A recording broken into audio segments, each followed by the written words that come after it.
Welcome to another random Wikipedia article session, I guess, whatever this is.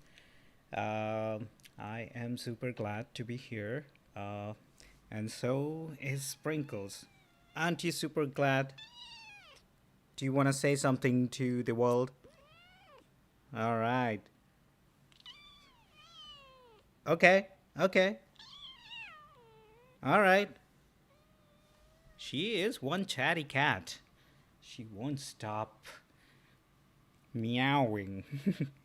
uh, yeah, the foster cat I had before her, she used to meow like constantly in the morning. So she was like my fallback alarm, so to speak. Um, this one here, I mean, she meows too. Like she wakes me up in the morning, but when once I kind of like ignore her, she would just be quiet. But good to have her here. She's super fun, sort of. I mean, like I said, we are still figuring out each other, and I think she likes me. I mean, I feel that, or maybe she just likes me when I sit here. I guess so because she always jump into my lap and just chill there. Um, and during the other time, she is just doing her own thing. She have her own spots, like in different different areas in my apartment, and she just sit in those spots and just be herself. I guess at times I kind of wonder, what she must be thinking, or what any cat or any other animal, if you want to generalize it, must be thinking. Do they have like thoughts as we do, which would be which would be interesting. My hypothesis is that our brain are much bigger and much more developed than the brains of pretty much every other species. If you compare the brain to body ratio, ours is the largest. That's why we can do so many things. That's why we could do beautiful things. That's why we can do fucked up things. But you know, our brains are well developed comparatively, and that created a different type of problems for us. For example, with the because of bigger brain, I believe we developed the skill set to communicate using verbal languages, and those verbal languages sort of help us to identify different things in the world and able to communicate successfully, right? So, but the fallacy is when we start using that verbal language within our head and not during communicating with anyone else. That that's challenging because once we develop this inner voice, which have a good good understanding of you, because it's constantly you are constantly being aware of yourself, but the voice sort of become the expression of that awareness, if you will. So, if you're hungry, your body is hungry, but your mind will sort of indicate you, hey, I'm hungry. I want to go and eat something. Uh, and you can just add that to the other states, I guess. But I bet, like most of the animals, when they're hungry, they just go and eat food, whatever they want to. They don't think about it or plan it out, so to speak, or have this in a conversation. Or at least that's how um, uh, I picture other animals doing or living in general and doing their day-to-day things.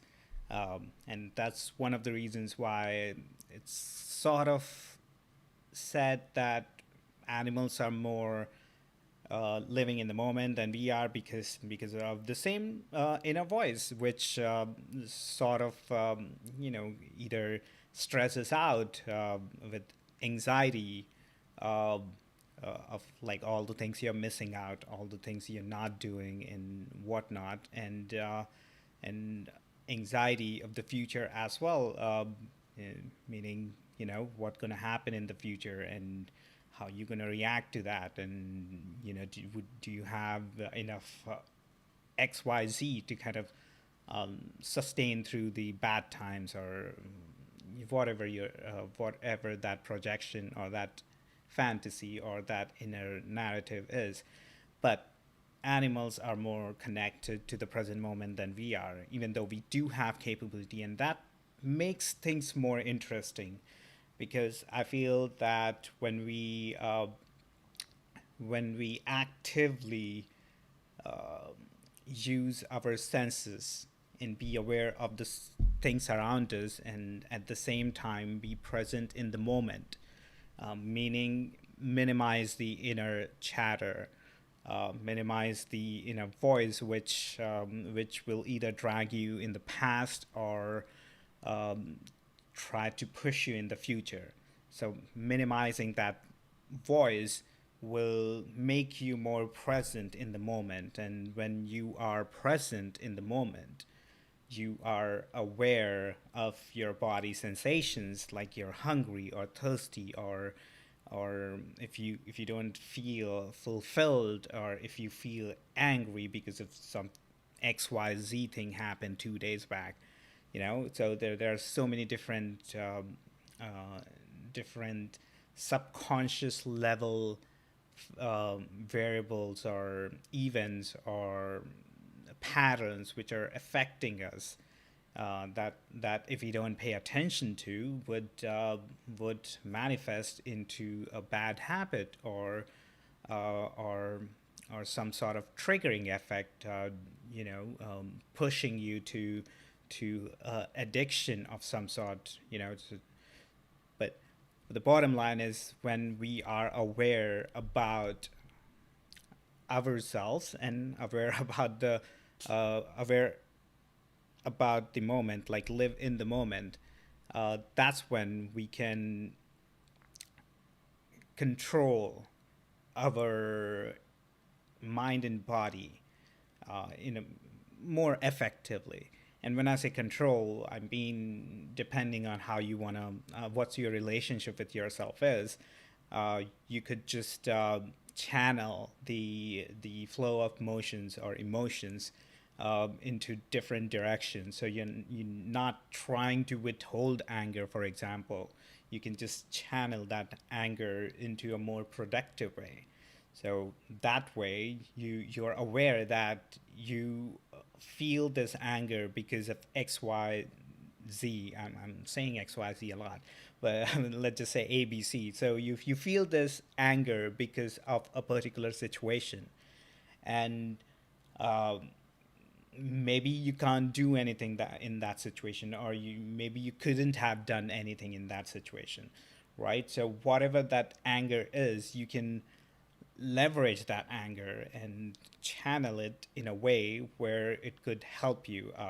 Maybe channel it to exercise, for example, right? That could build. I know it's not. It may not necessarily resolve the situation which created the anger in the first place, but channeling it in a different direction can help you to build up this mindset. And just to be clear, I'm not there, not even close. I am, I have my own difficulties following my own insights. But that being said, if you are able to effectively channel different emotions, then the situation will not impact you, right? Because if you are trapped in a very stressful or very bad situation, you would be able to still remain calm and not just react to whatever your situation feel like. And there are different types of reactions anyone end up um using, depending on, their, I would say, their current state of mind and current state of um, environment, because that those are the immediate factors which affect our actions and reactions, right? So that plays a big role. And on top of that, when we have these triggers in place, which been built in forever throughout our childhood. These all sort of like construct a very predictable pattern of our behavior. And when we are aware about our sensations, and when we are aware and about the moment, when we are in the moment, uh, at that times we are um, empowered to control these triggers, control these emotions, um, and the key factor is, in order to control any of these emotions, you would have to learn to calm yourself down. And that's that's um, the foundation of everything, because unless you're calmful, you will be reacting. And once you get to a state of calmness, then you can take a more practical approach in order to resolve the situation. And on top of that, you can at least distance yourself from the situation, uh, and which itself is beneficial than anything else. Like if you're going through a tough time, and if you can say distance yourself from that tough time, not neglecting it, still living through that time, but distancing yourself, meaning detaching yourself with the outcome, with the difficulties you're going through, and uh, just looking at it from a bigger point of view. For instance, if you think back of the very first challenge you encountered in your life, I would doubt you'd be able to recall that, because probably you were few months old baby, and for you back then the challenge might have been just to um, just to being taken care of, right? So, but that may not be a challenge today, or at least I hope not. But you know, so your challenges of today is so much different than the challenges you had when you were a kid, when you were a baby, or even maybe a year in you know uh, maybe a year ago. But those challenges now feel like an experience, right? And that's the biggest lesson, that we are creating the experience in this moment.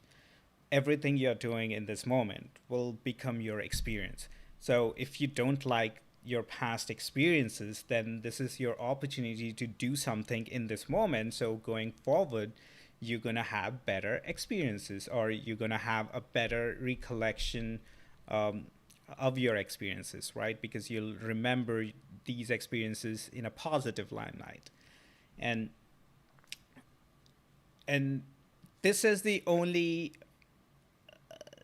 tactic, I believe, which can keep us sane, you know, because right now we are surrounded with so many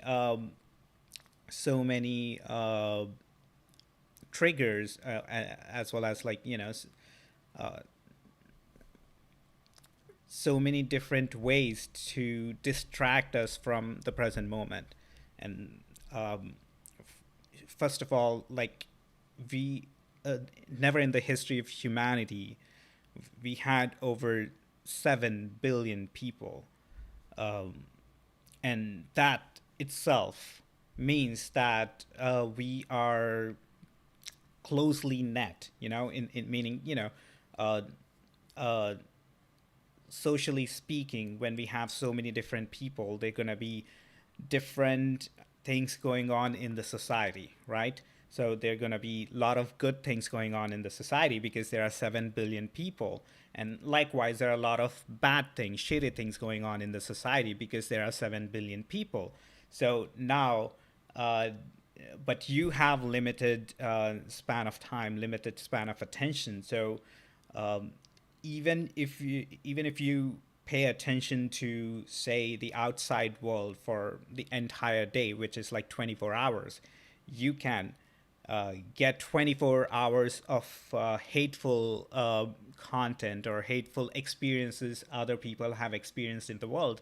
And likewise, you can get 24 hours of beautiful and amazing and calmful experiences other people have experienced in the world. So you can absolutely delude yourself into the one world or the other world, that the world itself and the universe itself is hostile, or the world or the universe itself is you know um, created for you with a purpose or something. So both of those delusions sort of are the extremist, and I feel that the more practical way is to be aware of the bad situations happening in the world as well as the good situations happening in the world, and also being aware of how those situations impact you, and once you are better aware of these say triggering points, then um, you'd be able to control what you're feeding yourself, like what thoughts you're feeding yourself, what food you're feeding yourself, what vibes or different interactions or conversations you're feeding yourself, and all of those different variables create the life experience you're going through, but at the same time create the persona and the personality you're actively constructing at the moment. So that and I'm with you that paying attention to our senses, our sensations, and what we are feeding ourselves, all of these are very challenging. Paying attention to the present moment is very challenging. And I am super grateful that I found some of my tools or outlets to bring myself in the present moment. So I'm very grateful that I found some of those tools which work for me, and I'm hoping that every single person who's watching this finds finds their own art form, so to speak, right? If painting makes you feel more in the present moment, then do that, because that will improve your awareness to be in the present moment. And likewise, if you're into music, or if you're into um, like engineering or coding, or like designing different buildings or different concepts, or even graphics, or whatever tool or whatever different, call it, hobbies you can find to connect to this moment, do that, and do that more, because those are the only things which will help you to feel more fulfilled, because when you're in the present moment, you're not you're not thinking about the past, or imagining your future, right? So you are in the present moment, and when you're in the present moment, you will always feel fulfilled. Even if you're hungry, and if you're in the moment, you will feel fulfilled for that moment. And again, in the next moment, you may lose that fulfillment. Um, but and that's why it's a challenge, and that's why we gotta practice it to do in a moment to moment, and whatever way you could find it, do it. Ah, uh, that being said, I'm gonna start today's random Wikipedia article, and what we're gonna do is we'll we'll use this Wikipedia page and select this random article, and we're gonna learn something new about the world, about the universe. Um, or if we end up uh, end up going to an article which we are already familiar with, the concept which we are familiar with, then we will relearn or make sure that our data and our facts are accurate, and if not, then it will open an opportunity to kind of correct our facts. So that's what we're gonna do today. And yes, I know that Wikipedia is uh, managed by a community, so there would be a lot of misinformation, so to speak, and even keeping that in mind, we will uh, we will continue to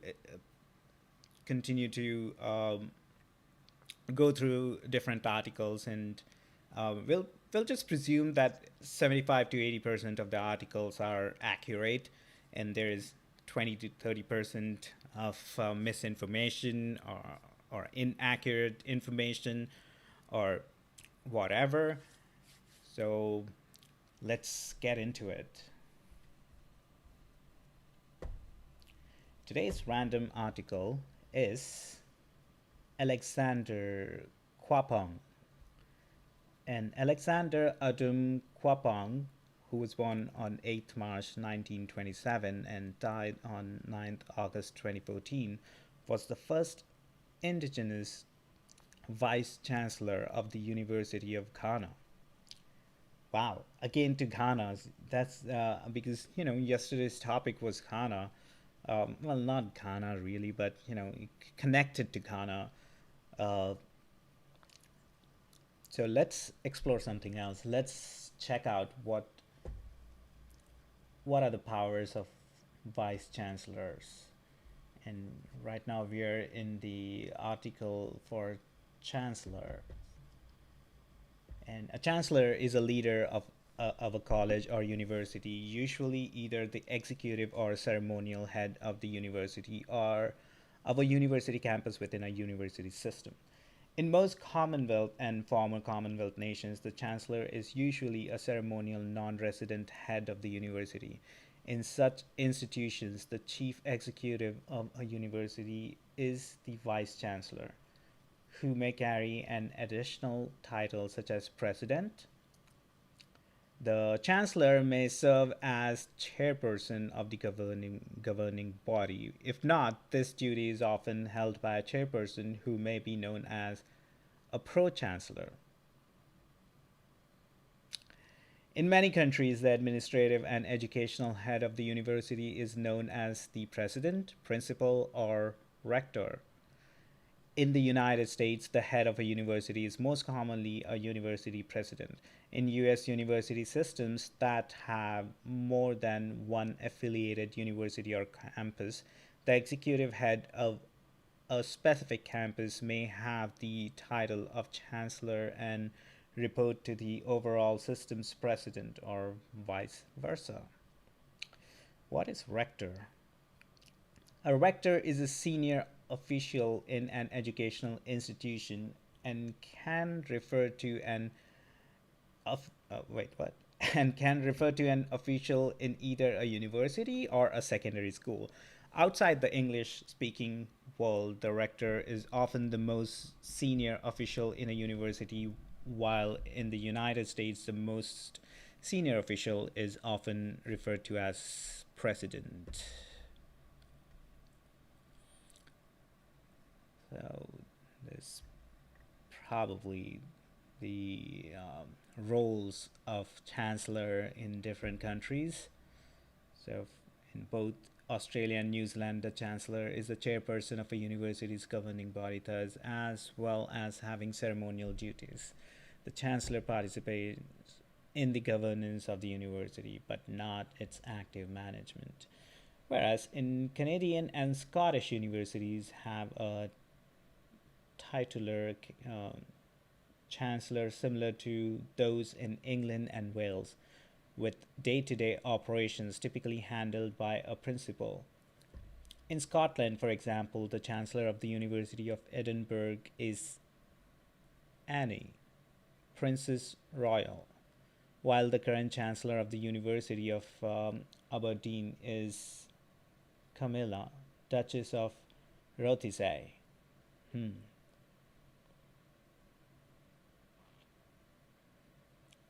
Yeah, that's so rich, rich people being Chancellor of the university. So, Annie, Princess Royal, is the second child and only daughter of Queen Elizabeth II and Prince Philip, Duke of Edinburgh. She is 17th in the line of succession to the British throne and has been Princess Royal since 1987. Whereas Camilla, Duchess of Cornwall, is a member of the British royal family. Her husband, Charles, Prince of Wales, is heir apparent to the British throne, and should he succeed, Camilla would automatically become Queen Consort. Oh, she could be a future queen if Queen Elizabeth decide to die. Wow, that's a bit harsh. Um, to, in a way, I feel kind of like glad that Queen Elizabeth is still alive to see what mess the British Empire made throughout the world. So I I I don't know if she can, you know, if she has any of that moral code or understanding of all the atrocities British Empire have done over the entire world, and and and yeah, I mean, just seeing how that sort of led to the timeline we are living in, with all the new conflicts and all the um, new uh, issues, I guess, with extremism and whatnot. Um, I'm trying to tie it together to the colonialism, and which is pretty obvious. I mean, obviously, I'm talking about British Empire here, but pretty much all the colonial countries at the time, they invaded the world, um, and sort of changed the landscape of the entire world. And whatever we are going through, the rise in unhappiness, the rise in disconnection between us and the nature. All of this is sort of fueled by the colonialism, right? I mean, pre-colonialism or imperialism, there were countries who would still invade other people and other countries, and there were still a lot of wars and a lot of atrocities, for sure. Uh, but a lot of those conflicts were still confined within their own areas, whereas because of colonialism, like, it kind of shake the entire world. Um, and I kind of wonder, like, if that hadn't happened, then, you know, how all of the civilizations would have evolved independently. I mean, for sure, there still would have been conflicts, wars between different civilizations. There still would have been a lot of trade between different civilizations and different opportunities and migration and all of that. So I believe that people would have still traveled to different places mixed together. Maybe the technology would have been different. Maybe the philosophies would have been different, or the ideologies would have been different. Um, um, Regardless, coming back to the chancellor, the education system.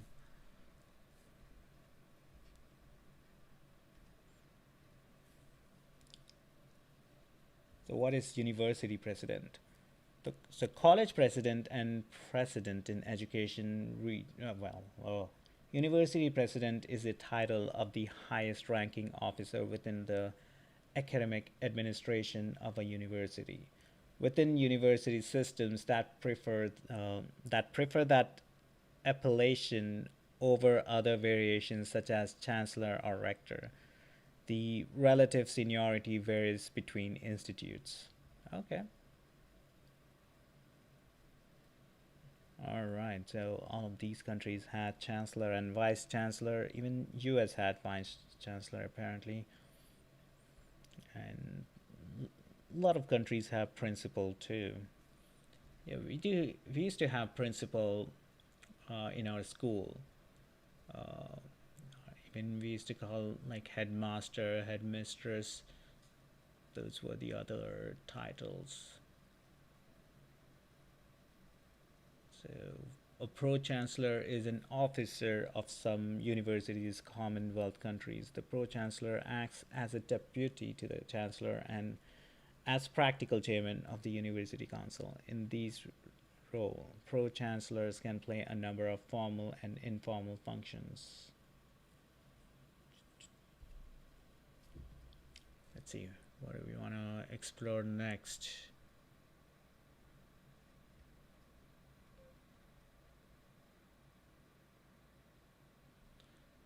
Let's let's check out our future queen. Maybe. So, Camilla, Duchess of Cornwall, LG, which is the most noble order of the Garter, is an order of chivalry founded by Edward III of England in 1348. It is the most senior order of knighthood in the British honours system, outranked in precedence only by the Victoria Cross and the George Cross. Okay, so she have like a knighthood, or what's a female version of knighthood? I don't remember. And she also have a title GCVO, which means the Royal Victorian Order is a dynastic order of knighthood established in 1896 by Queen Victoria. It recognizes distinguished personal service to the monarch of the Commonwealth realms, members of the monarch's family, or to any viceroy or senior representative. CSM is the Papua New Guinea,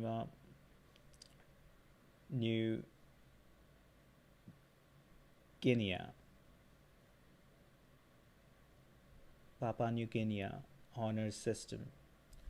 Is the main system of honoring citizens of Papua New Guinea for their services to the country. It consists of 3 orders and several medals. Okay. And the PC is the Privy Council of the United Kingdom, officially Her Majesty's Most Honourable Privy Council, or known simply as the Privy Council, is a formal body of advisors to the Sovereign of the UK. She got a lot of titles. And she's a member of the British royal family. Her husband, Charles, Prince of Wales, is the heir apparent to the British throne, and should he succeed, Camilla would automatically become Queen Consort. A royal consort is the spouse of a ruling king or queen. consorts of monarchs in the United Kingdom and its predecessors have no constitutional status or power, but many have had significant influence. Prince Philip was the longest served and oldest ever consort. Okay. And Camilla was raised in East Sussex and South Kensington in England and was educated in England, Switzerland, and France. In 1973, she married British Army officer Andrew Parker Bowles, with whom she had two children. They divorced in 95. Camilla was periodically romantically involved with Charles both before and during each of their first marriages. Their relationship became highly publicized in the media and attracted worldwide scrutiny. In 2005, Camilla married Charles in the Windsor Guildhall, which was followed by a televised Anglican blessing at St. George's Chapel in Windsor Castle. As the Duchess of Cornwall, Camilla carries out public engagements, often alongside her husband. She is also a patron, president, or a member of numerous charities and organizations. Since 94, Camilla has campaigned to raise awareness of osteoporosis, which is a systematic skeletal disorder characterized by low bone mass, microarchitectural deterioration of bone tissue leading to bone fragility, and consequent increase in fracture risk. It is the most common reason for a broken bone among the elderly. Hmm. So she's campaigning to raise awareness for osteoporosis, which has earned her several honors and awards. She has also raised awareness of issues such as rape, sexual abuse, literacy, animal welfare, and poverty. 74-year future queen. Camilla Rosemary Shand was born at King's College Hospital, London on 17 July 1947. She grew up in the Lanes on 18th century country house in Plumpton, East Sussex, and a three-story house in South Kensington, her family's second home. Her parents were British Army officer turned businessman Major Bruce Shand and his wife Rosalind, the daughter of Roland Cubitt, 3rd Baron Ashcombe. She has a younger sister, Annabel Elliot, and had a younger brother, Mark Shand. One of her maternal great grandmothers, Alice Keppel, was a mistress of King Edward VII from 1898 to 1910. Whoa. Okay. On 1st November 1947, Camilla was baptized at Firle Church, East Sussex. Camilla's mother was a housewife, while her father had various business interests after retiring from the army. He was most notably a partner in Block, Gray and Block, a firm of wine merchants in South Audley Street, Mayfair, later joining Elias, son and Vidler of Hastings and London. During her childhood, Camilla became an avid reader through the influence of her father, who read to her frequently.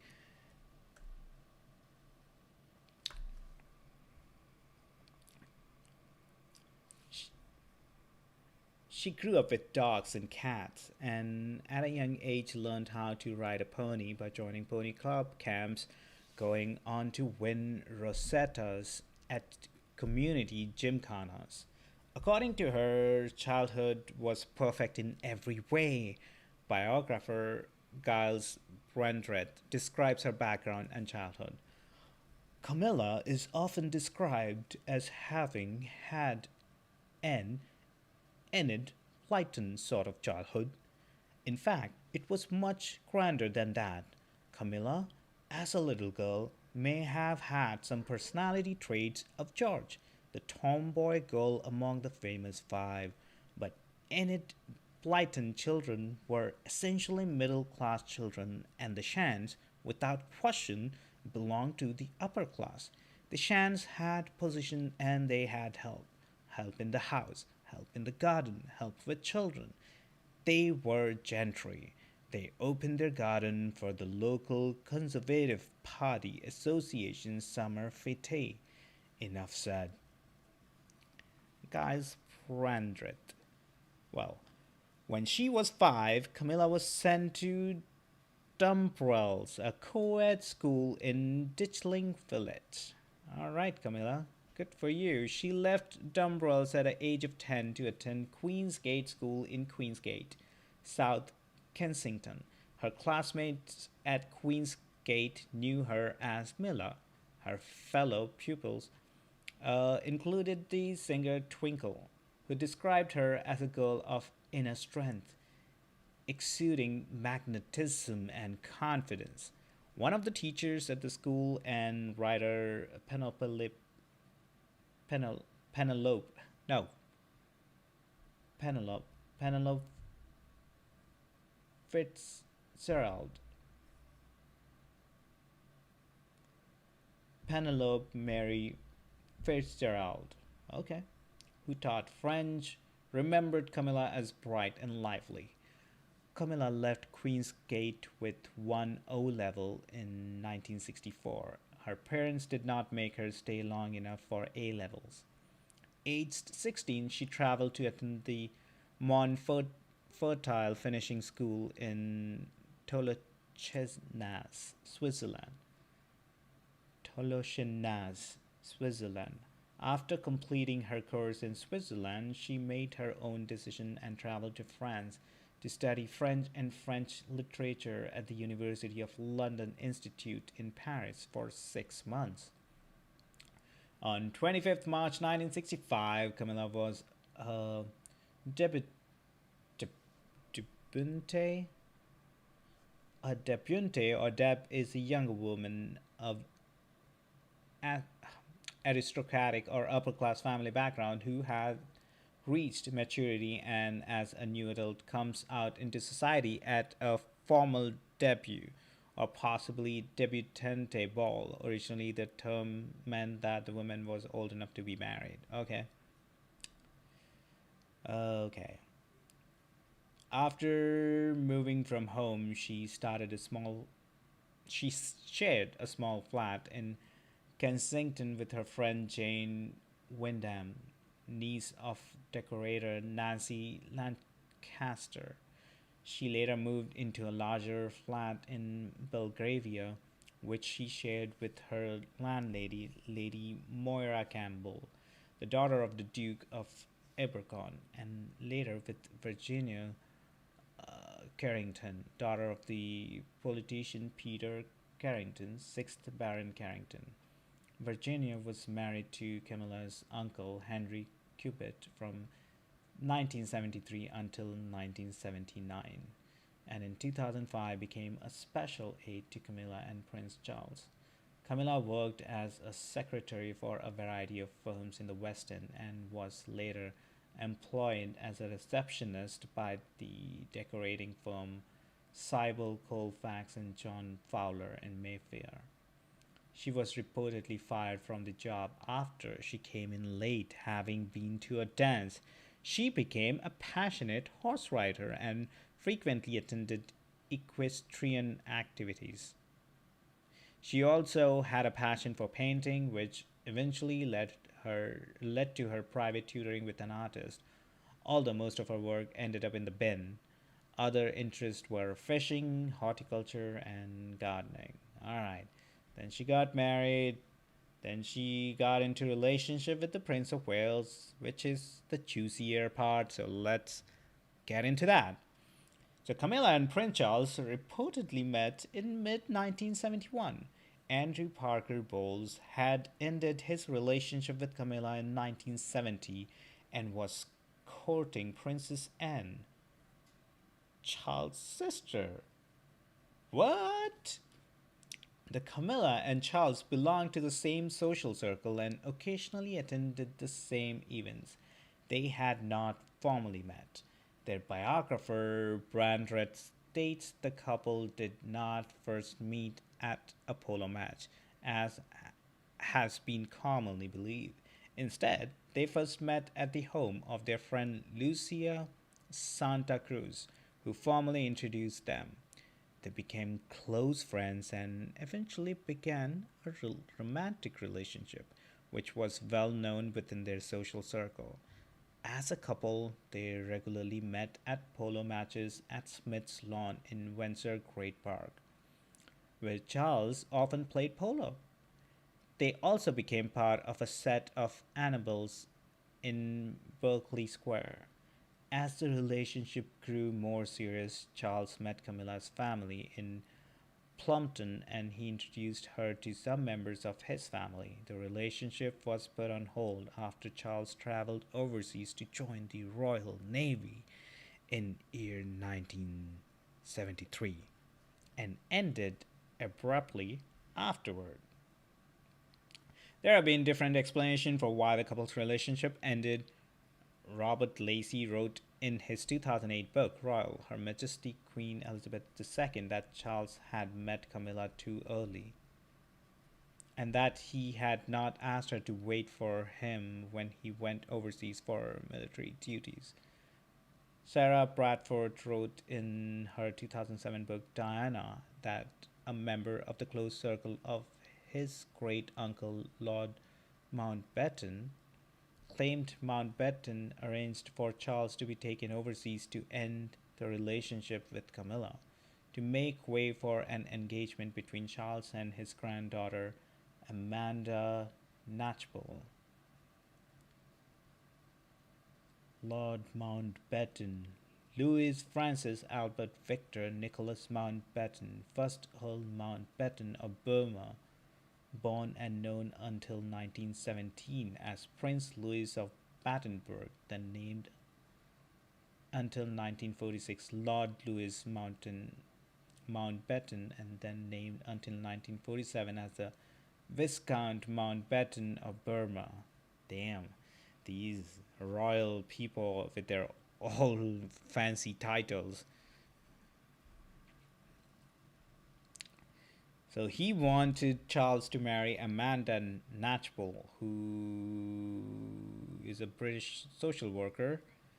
And okay, but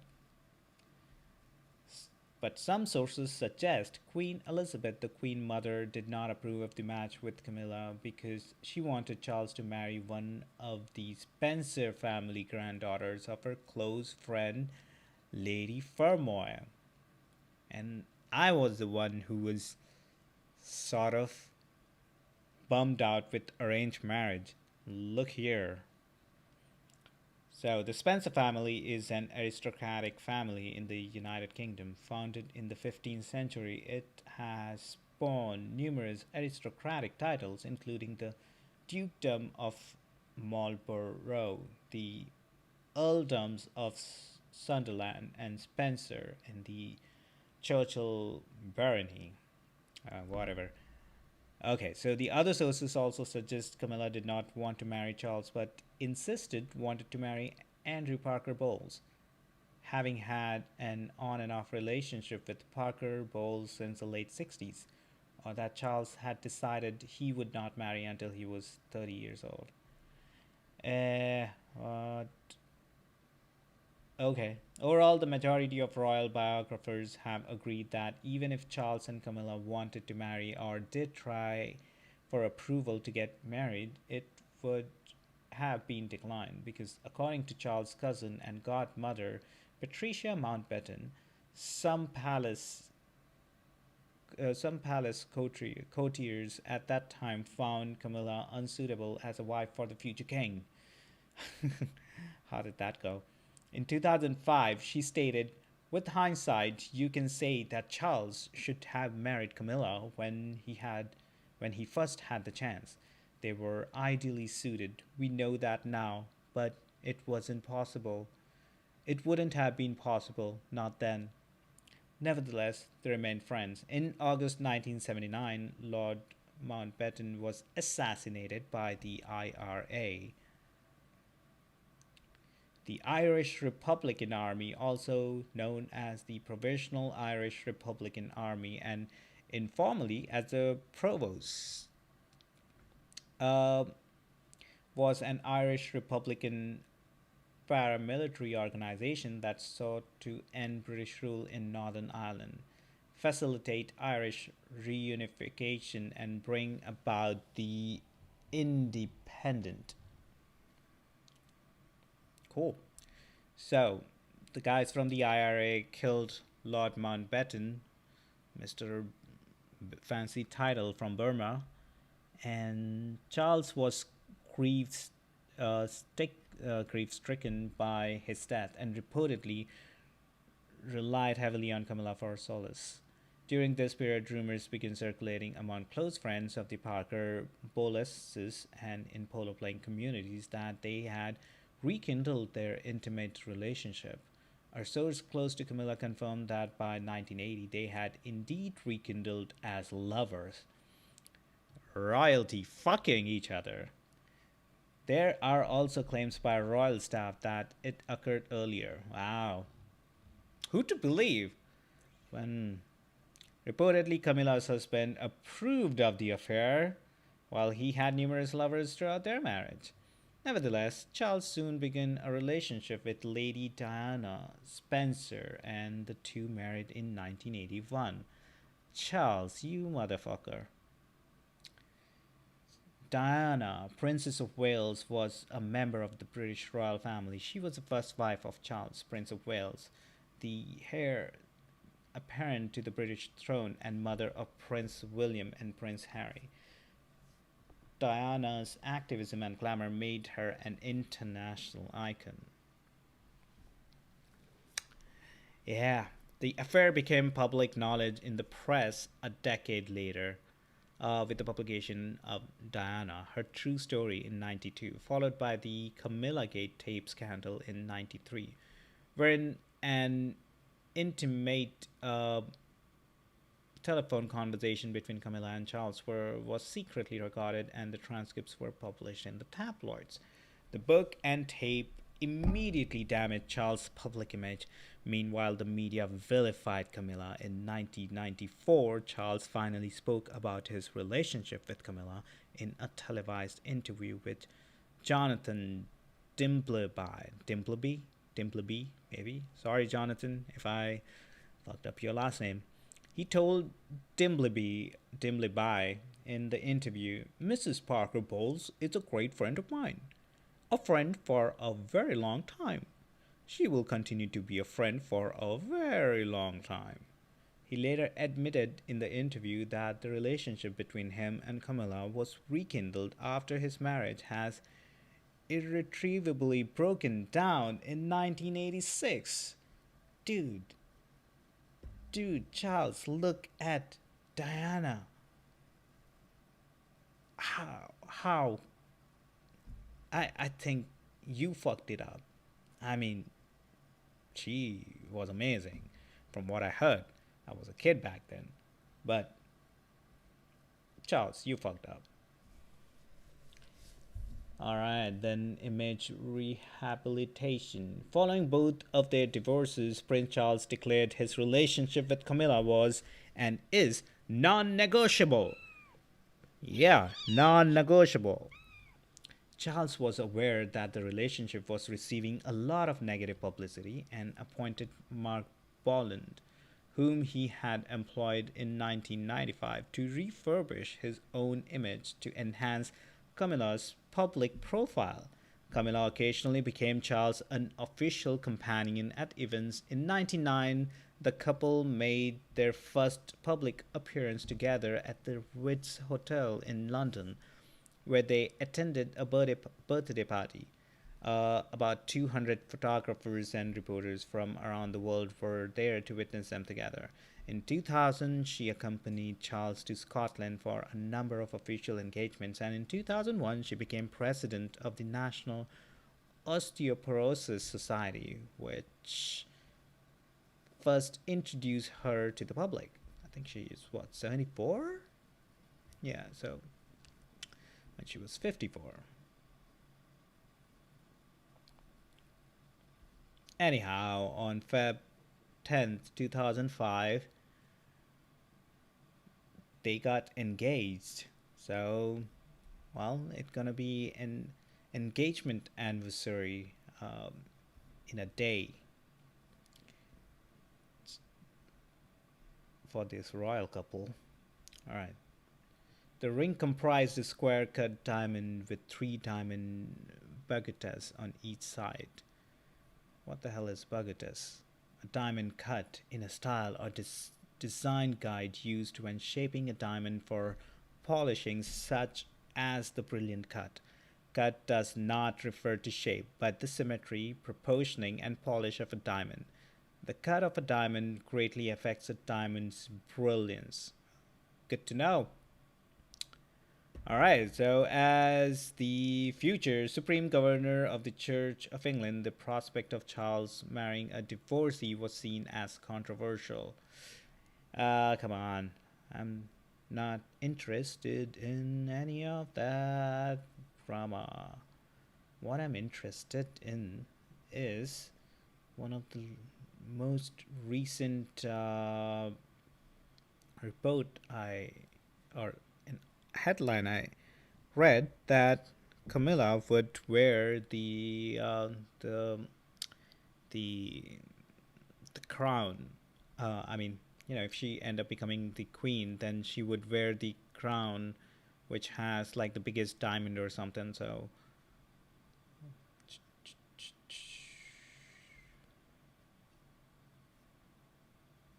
okay, quite a bit. Yeah, the ancestry. Let's figure out what kind of blood Camilla have. The Duchess of Cornwall's ancestry is predominantly English.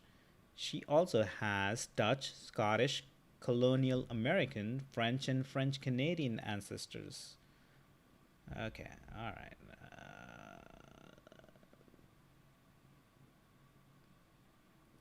All right.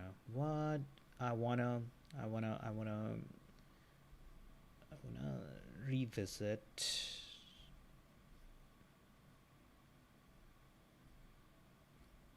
Lady Diana Spencer. All right, Diana, Princess of Wales, who died on 31st August 1997, was a member of the British royal family. She was the first wife of Charles, Prince of Wales, the heir apparent to the British throne, and the mother of Prince William and Prince Harry. Diana's activism and glamour made her an international icon and earned her enduring popularity as well as unprecedented public scrutiny, exacerb- exacerbated by her tumultuous private life. Ex- ex- Diana was born into British nobility and grew up close to the royal family on their Sandringham estate. In 1981, while working as a nursery teacher's assistant, she became engaged to Prince Charles, the eldest son of Queen Elizabeth II. Their wedding took place at St. Paul's Cathedral in 1981 and made her Princess of Wales, a role in which she was enthusiastically received by the public. They had two sons, William and Harry, who were then second and third in the line of succession to the British throne. Diana's marriage to Charles suffered due to their incompatibility and extramarital affairs. They separated in 1992. Soon after the breakdown of their relationship became public knowledge, their marital difficulties became increasingly publicized, and they divorced in 1996. As Princess of Wales, Diana undertook royal duties on behalf of the Queen and represented her at functions across the Commonwealth realms. She was celebrated in the media for her unconventional approach to charity work. Her patronage initially centered on children and the elderly, but she later became known for her involvement in two particular campaigns that involved the social attitudes towards an acceptance of AIDS patients and the campaign promoted through the International Red Cross for the removal of landmines. She also raised awareness and advocated for ways to help people affected with cancer and mental illness. The princess was initially noted for her shyness, but her charisma and friendliness endeared her to the public and helped her reputation survive the acrimonious collapse of her marriage. Considered to be a very photogenic, she was a leader of fashion in the 1980s and 1990s. Diana's death in a car crash in Paris led to extensive public mourning and global media attention. Her legacy has had a deep impact on the royal family and British society.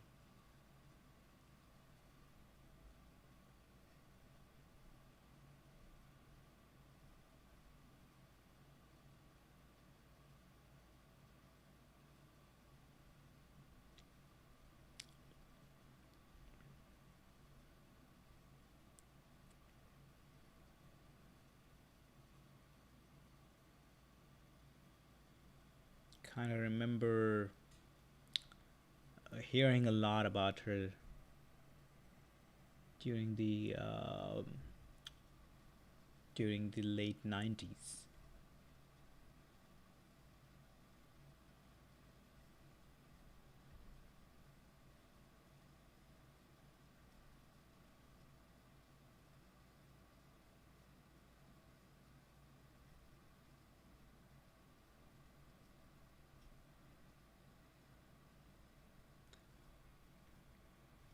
Great. All right, so I am gonna do one more topic, one more article, and from there we gonna we're gonna call it a night.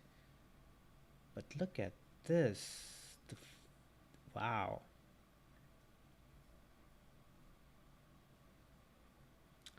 Conspiracy theories, inquest and verdict. The initial French judicial investigation concluded that the crash was caused by Paul's intoxication, reckless driving, speeding, and effects of prescription drugs. In February 98, Muhammad al Fayed, father of Dodi Fayed, publicly said the crash, which killed his son, had been planned and accused MI6 and Duke of Edinburgh. An inquest that started in London in 2004 and continued in 2007 to 8 attributed the crash to grossly negligent driving by Paul and to pursuing paparazzi who forced Paul to speed into the tunnel. On 7th April 2008, the jury returned a verdict of unlawful killing. On the day after the final verdict of the inquest, Al Fayed announced that he would end his 10-year campaign to establish that the tragedy was murder. He said he did so for the sake of Diana's children.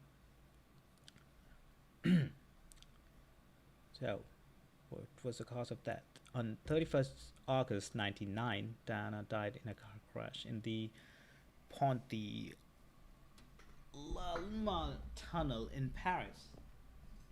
I'm thirsty.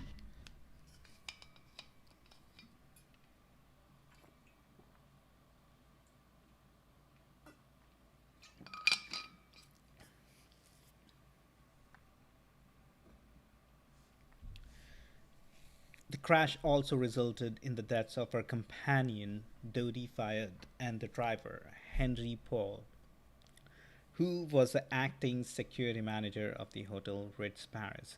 Trevor Rees Jones, who was employed as a bodyguard by Dodi's father, survived the crash. Wait, who survived the crash?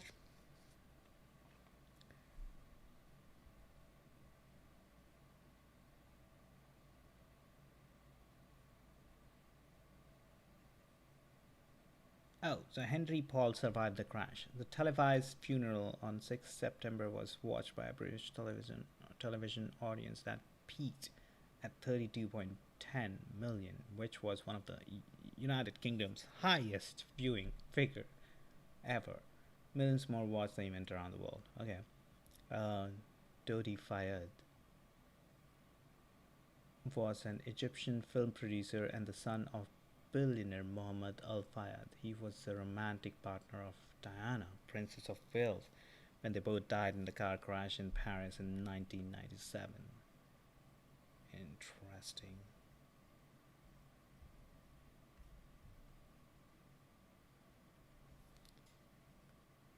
I wanna let's end today's session with Secret Intelligence Service, which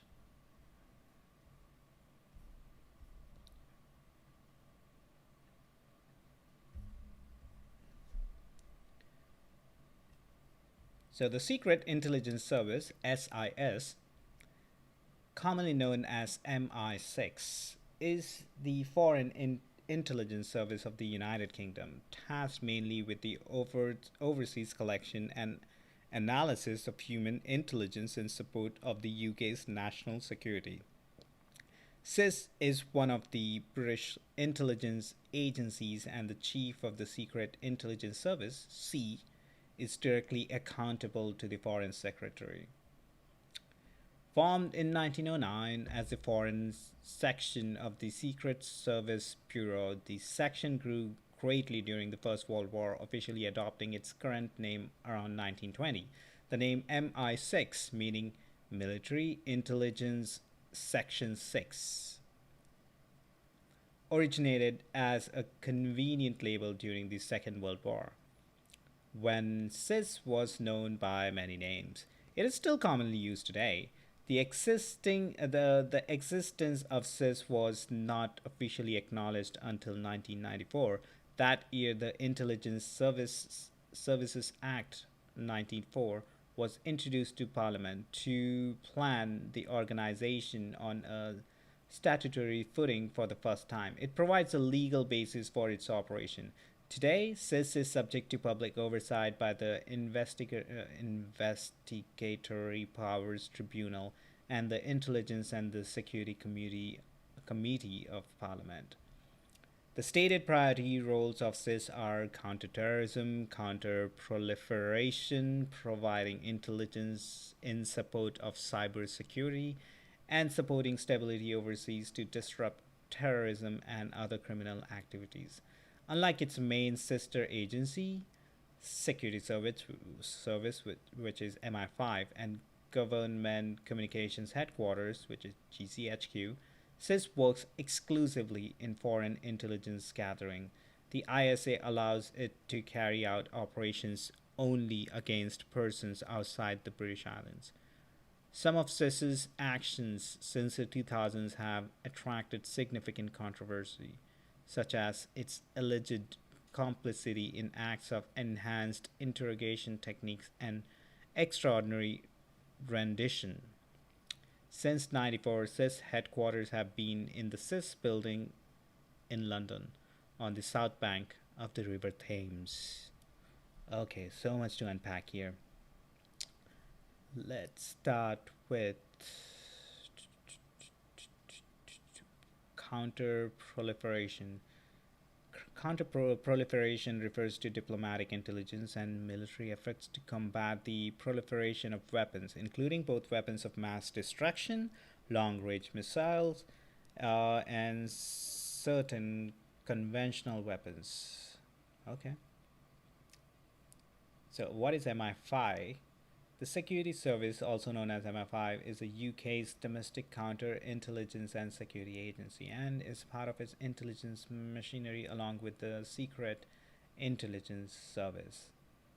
MI6, Government Communications Headquarters, GCHQ. Okay, so security service is basically like FBI, I believe. And Government Communications Headquarters, commonly known as GCHQ, is an intelligence and security organization responsible for providing signals, intelligence, and information assurance to the government and armed forces of the UK. So I think it's more like a Pentagon. I mean, the building sort of, um, I mean, it's obviously it's circular, or but I believe the operations wise, GCHQ would be similar to the Pentagon. Security service would be to FBI, and MI6 is CIA. History and development, nope. First World War, nope. Interwar period, nope. Second World War, nope. I mean, all of those are great, but come on. I want Jews. I want the conspiracies. Conspiracies. Feed me some. Oh, okay. Libyan Civil War. 5 years ago, before the Libyan Civil War, a UK Special Forces unit was formed called East Squadron, which was composed of selected members of 22nd SAS Regiment. Okay, just tell me what you guys did. On 16th November 2011, SIS won the National Transitional Council in Benzagi after discovering details of planned strikes, said Foreign Secretary William Hagues.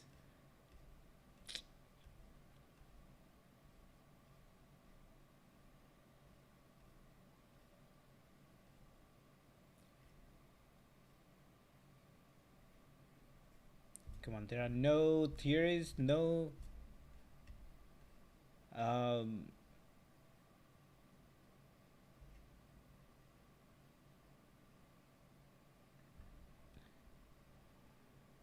let's search for controversy. Controversy.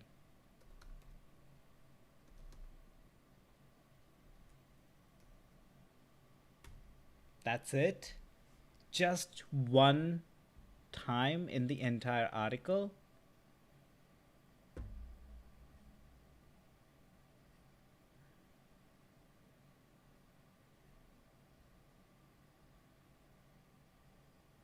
I guarantee if someone kind of change and add some of the fucked up things these guys have done,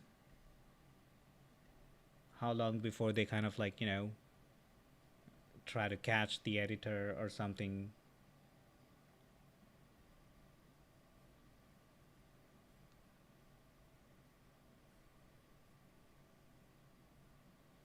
Black propaganda is a form of propaganda intended to create the impression that it was created by those it is supposed to discredit. Black propaganda contrasts with gray propaganda, which does not identify its source, and white propaganda, which does not disguise its origins at all. All right, I'm gonna actually read that. That's this article sounds good. Black nationalist, which now black nationalism is a type of nationalism or pan nationalism which expunges the belief that black people are a race, and it seeks to develop and maintain a black racial and national identity. Black nationalist activism revolved around the social, political, and economic empowerment of black people.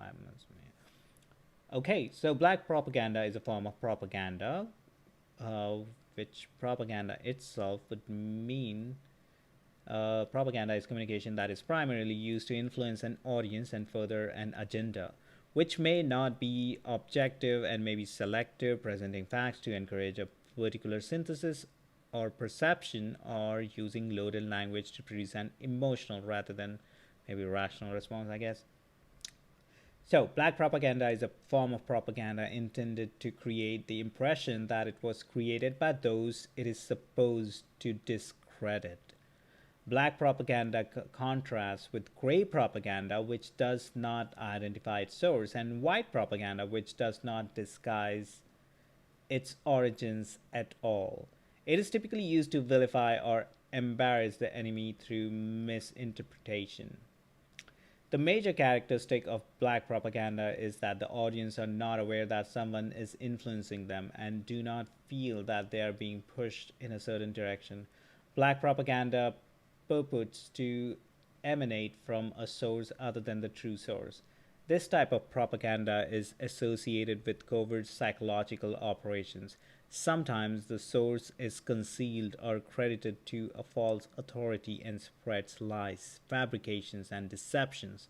Black propaganda is the big lie.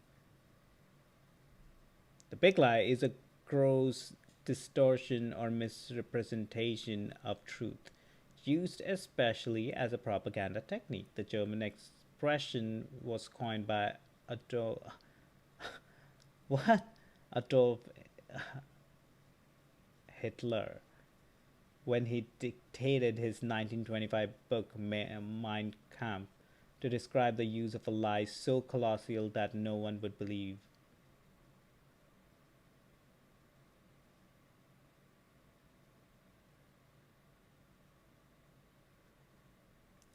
Wow.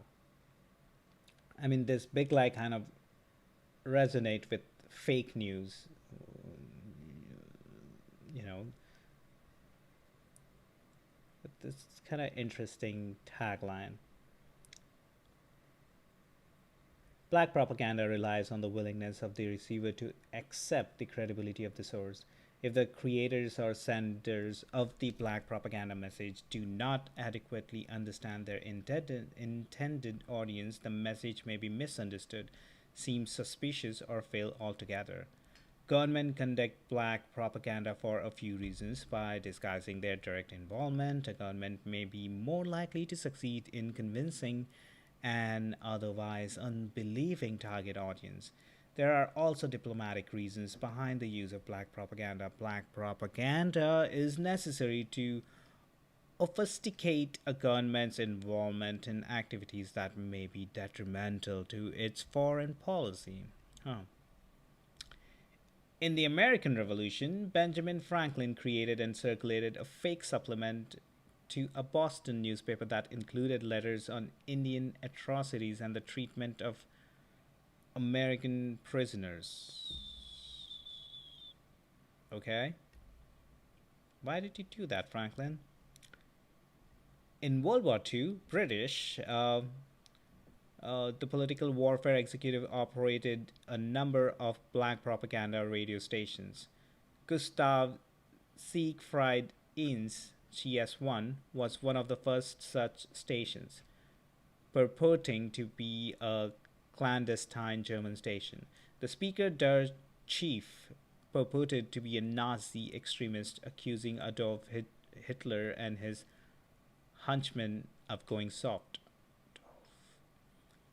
The station focused on alleged corruption and sexual improprieties of Nazi Party's members. Another example was the British radio station Soldatensender Kalassis, which purported to be a radio station for the Wehrmacht under the direction of Sefton Delmer, a British journalist who spoke perfect Berliner German. Berliner German.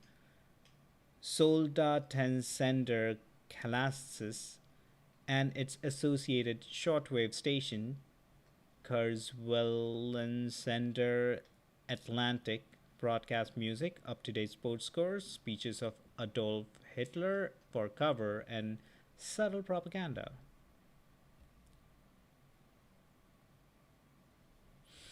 Wow. Propaganda. I mean,